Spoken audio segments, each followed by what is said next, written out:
Hi guys, मैं हूं परम सिंह और आप लोग देख रहे हैं newsport.com।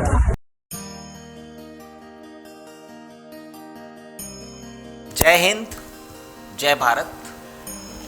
स्वागत है आपका newsport.com में। आज का विशेष कार्यक्रम गणेश जी के ऊपर, गणेश चतुर्थी और गणेश जी का 10 दिन का जो प्रवास मनाया जाता है, क्यों मनाया जाता है और गणेश जी के साथ कैसा व्यवहार करना चाहिए, उसके संदर्भ में बात करने के लिए तो चलते हैं, बात करते हैं आपसे गणेश जी की। गणेश चतुर्थी भाद्रपद मास की यानी भादों के महीने की शुक्ल पक्ष की चतुर्थी को देश भर में धूमधाम से मनाया जाता है। मान्यता यह है कि इस दिन भगवान गणेश जी का जन्म हुआ था। इस उपलक्ष्य में पूरे देश में धूमधाम से गणेश चतुर्थी का त्यौहार मनाया जाता है।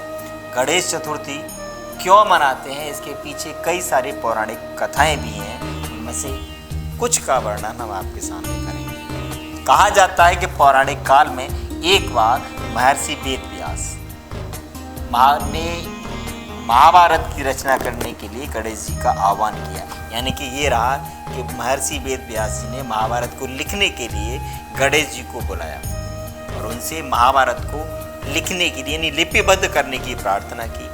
गणेश जी ने कहा कि मैं जब लिखना प्रारंभ करूंगा तो फिर कलम रोकूंगा नहीं, यदि कलम रुक गई तो लिखना बंद हो जाएगा, ये मैं लिखना बंद कर दूंगा। तब व्यास जी ने कहा, प्रभु आप विद्वानों में अग्रणी हैं और मैं एक साधारण सा ऋषि, किसी श्लोक में त्रुटि हो सकती है, अतः आप बिना समझे और त्रुटि हो तो निवारण करके ही श्लोक को लिपिबद्ध करें। आज के दिन व्यास जी ने श्लोक बोलना और गणेश जी ने महाभारत को लिपिबद्ध करना आरंभ किया। उसके 10 दिन के पश्चात अनंत चतुर्दशी को लेखन कार्य समाप्त हुआ। इन 10 दिनों में गणेश जी एक ही आसन पर बैठकर महाभारत को लिपिबद्ध यानी लिखते रहे। इस कारण 10 दिनों में उनका शरीर जड़वत हो गया और शरीर पर धूल मिट्टी की परतें जमा हो गईं। तब 10 दिन के बाद गणेश जी ने सरस्वती नदी में स्नान कर अपने शरीर पर जमी धूल और मिट्टी को साफ किया। जिस दिन गणेश जी ने लिखना आरंभ किया उस दिन भाद्रपद मास की शुक्ल पक्ष की तृतीया थी। इसी उपलक्ष्य में हर साल इसी तिथि को गणेश जी को स्थापित किया जाता है और 10 दिन तक मन वचन कर्म और भक्ति भाव से उनकी उपासना करके अनंत चतुर्दशी पर विसर्जित कर दिया जाता है। इसका आध्यात्मिक महत्व है कि हम 10 दिन संयम से जीवन में व्यतीत करें और 10 दिन पश्चात अपने मन और आत्मा पर जमी हुई वासना की धूल और मिट्टी की प्रतिमा के साथ ही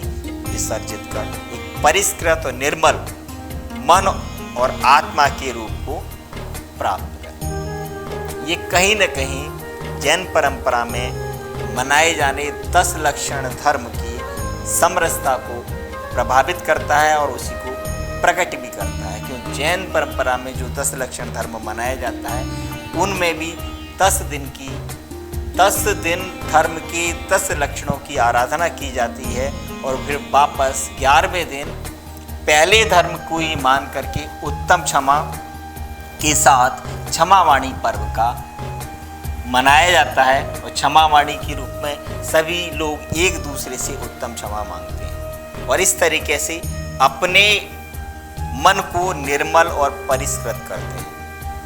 लेकिन एक और बात है जो उससे साथ साथ उसी तरीके से आवश्यक है, क्योंकि गणेश जी को कभी विदा नहीं करना चाहिए। ये दूसरा तथ्य है। हो सकता है आपको कहीं ना कहीं विरोधाभासी लगे, लेकिन जो तत्व दिए गए हैं, जो तथ्य दिए गए हैं, वो कहीं ना कहीं अपने आप को सही साबित करने के लिए पर्याप्त है। क्योंकि गणेश जी को क्यों नहीं विदा करना चाहिए, एक सवाल आपके दिमाग में आएगा।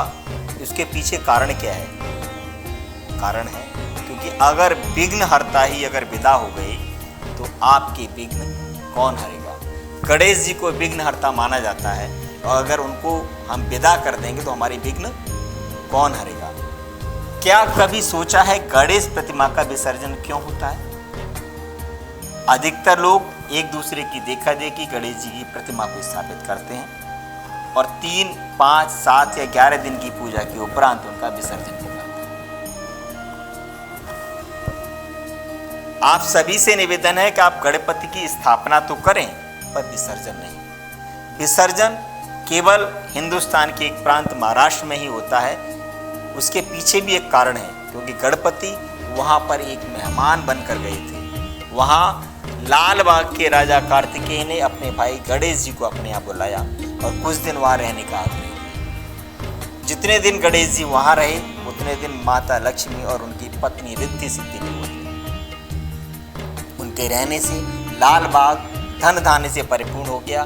तो कार्तिकेय जी ने उतने दिन का गणेश जी को लाल बाग का राजा मानकर सम्मान दिया और यही उसी जगह पूजन करके गणपति उत्सव के रूप में वो त्योहार मनाया जाने लगा। अब रही बात देश के अन्य हिस्सों की, तो अन्य स्थानों की बात तो करें तो अलग है। गणेश जी पूरे देश में सभी प्रांतों में हमारे घर के मालिक हैं और घर के मालिक को कभी विदा नहीं करते। अगर हम गणपति का विसर्जन करते हैं तो उनके साथ लक्ष्मी और उनकी पत्नी रिद्धि सिद्धि भी चली जाएगी, और अगर ये चारों ही चले जाते हैं तो हमारे जीवन में बचता ही क्या है। हम बड़े शौक से कहते हैं गणपति बाप्पा मोरिया और अगले बरस तू जल्दी आ। इसका मतलब हमने 1 वर्ष के लिए गणेश जी, लक्ष्मी आदि चारों को जबरदस्ती पानी में बहा दिया। तो आप विचार कीजिए कि आप किस प्रकार से नवरात्रि के पूजन करेंगे और किस प्रकार से दीपावली मनाएंगे, और क्या किसी भी शुभ काम करने का अधिकार रखते हैं जब आपने उन्हें 1 वर्ष का पूर्णतः निष्कासन दे दिया। इसलिए गणेश जी की स्थापना अवश्य करें पर विसर्जन कभी न करें। लेकिन हाँ, एक छोटा सा निवेदन और, जब भी आपको गणेश जी की मूर्ति खरीदनी हो तो गणपति की पारंपरिक मूर्ति खरीदें जिसमें गणेश जी की मूल स्वरूप की प्रतिकृति हो, रिद्धि सिद्धि विराजमान हो। बाहुबली गणेश सेल्फी या स्कूटर चलाते हुए या ऑटो चलाते हुए बॉडी बिल्डर या किसी दूसरी मुद्रा में अभद्र तरीके से बनी हुई मूर्तियों को बिठाने का कोई भी औचित्य नहीं है। ये सिर्फ सनातन धर्म की हंसी उड़ाने का तरीका है। तो अपने धर्म का सम्मान करें, मजाक न उड़ाएं। सभी से निवेदन है कि समझदारी का परिचय दें और सही गणेश प्रतिमा का स्थापित करें।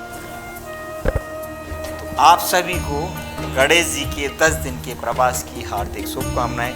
ओम एकदंताय नमो नमः।